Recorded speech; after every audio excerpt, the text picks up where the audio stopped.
సోమవారం సాయంత్రం పాతపట్నం ప్రశాంత్ నగర్లో పాము కలకలం రేపింది ఓ నివాసంలోకి. పాము రావడంతో ఆ కుటుంబీకులు భయాందోళనకు చెందారు. వారు మీడియాకు సమాచారం అందించడంతో మీడియా సిబ్బంది అటవీశాఖ వారికి సమాచారం అందించారు. స్పందించిన అటవీశాఖ సిబ్బంది పాములు పట్టే స్నేక్ క్యాచర్ తెచ్చి పామును పట్టుకుని అటవీశాఖ ప్రాంతంలో విడిచిపెట్టారు.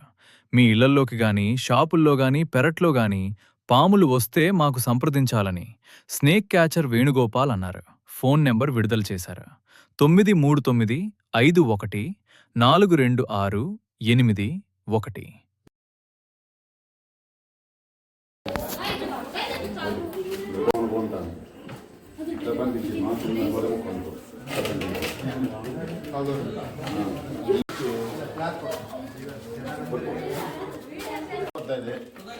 సార్